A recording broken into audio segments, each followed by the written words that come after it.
தமிழ் மாநில காங்கிரஸ் கமிட்டியின் தலைவர் EVKS இளங்கோவன் வந்திருக்கிறார். ஐயா வணக்கம். வணக்கங்க. வணக்கம் ஐயா. இந்த நிகழ்வு குறித்து உங்களுடைய கருத்து என்ன? இல்ல, இந்த நிகழ்வில் இந்த அரசு பொறுப்பில்லாமல் நடந்து கொண்டது.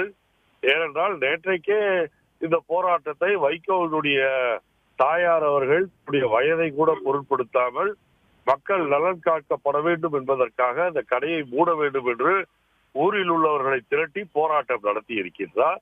அதற்கு செவிமடுத்து இந்த அரசாங்கம் இந்த கடையை மூடி இருக்க வேண்டும். அதை விட்டுவிட்டு அந்த போராட்டத்தை தொடர விட்டுவிட்டு இன்றைக்கு அவர்கள் போராட்டம் செய்தவர்கள் மீது அடக்குமுறையை கட்டவிழ்த்து விட்டு இருப்பது எந்த விதத்தில் நியாயம் என்று எனக்கு தெரியவில்லை. ஒரு காட்டாட்சி தர்பாராக, ஒரு சர்வாதிகார தர்பாராக, ஒரு ஹிட்லர் ஆட்சியாக, முசோலினி ஆட்சியாகத்தான் தமிழகத்தில் விஷயங்கள் நடந்து கொண்டிருக்கின்றனவே ஒழிய ஒரு ஜனநாயக நாட்டில் ஒரு மக்களுடைய விருப்பத்திற்கேற்ப அல்லது ஒரு ஊர் மக்கள் அல்லது ஒரு கிராமத்து மக்களுடைய விருப்பத்திற்கேற்ப நிகழ்வுகளை அமைப்பதாக இந்த அரசு கிடையாது. ஆகவே இந்த அரசினுடைய இந்த போக்கை வன்மையாக நான் கண்டிக்கின்றேன். வயதான காலத்திலும் மக்களுக்காக போராடுகின்ற வைகோ அவருடைய தாயின் தைரியத்தையும் அவருடைய நல்ல உணர்வைகளையும் நான் பாராட்டுகின்றேன். ஐயா, தற்போது கலிங்கப்பட்டியில் போராட்டம் நடைபெற்றுக் கொண்டிருக்கிறது. சேலத்தில் தேமுதிகவினர் தொடர்ந்து போராட்டங்களில் ஈடுபட்டு தற்போது தமிழகம் முழுவதும் மதுவிலக்கை அமல்படுத்த கோரி போராட்டங்கள் தீவிரமடைந்து வருது.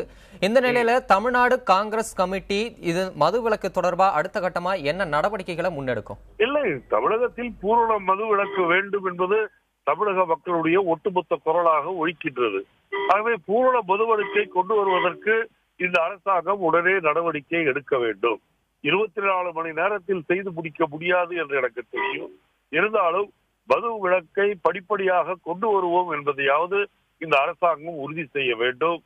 இல்லை என்று சொன்னால் இந்த போராட்டங்கள் வலுவடைந்து ஒரு மக்கள் போராட்டமாக மாநிலம் முழுவதும் அது மிகப்பெரிய போராட்டமாக வெடிக்கும் என்பதை மட்டும் நான் சொல்லிக்கொள்ள விரும்புகிறேன். ஐயா, சேலத்தில் செய்தியாளர்களை சந்தித்த தேமுதிக தலைவர் விஜயகாந்த் இந்த மதுவிலக்கை அமல்படுத்துவது என்பது தமிழக அரசு ஒரு கௌரவ பிரச்சனையா கருதுது. அதனாலதான் மதுவிலக்கை அமல்படுத்துறதுக்கு தமிழக கருத்தை சொல்லி இருக்கின்றார். அதை பற்றி நான் ஒன்றும் சொல்ல விரும்பவில்லை. இல்ல, இது கௌரவ பிரச்சனையா தான் தமிழக அரசு கருதுது நீங்க நினைக்கிறீங்களா? என்பது தமிழகத்தில் சாத்தியம். ஏனென்றால் ஏற்கனவே காமராஜருடைய ஆட்சியில் 67 வரை காங்கிரஸ் பூரண மதுவிலக்கை அமல் செய்திருந்தது. ஆகவே ஏற்கனவே செய்யப்பட்ட ஒன்றை இப்போதும் செய்ய முடியும். அதை இந்த அரசாங்கம் செய்ய வேண்டும் என்றுதான் நான் விரும்புகிறேன். ஐயா, இணைப்பில் உங்களுடைய கருத்துக்களை பதிவு செய்தமைக்கு நன்றி.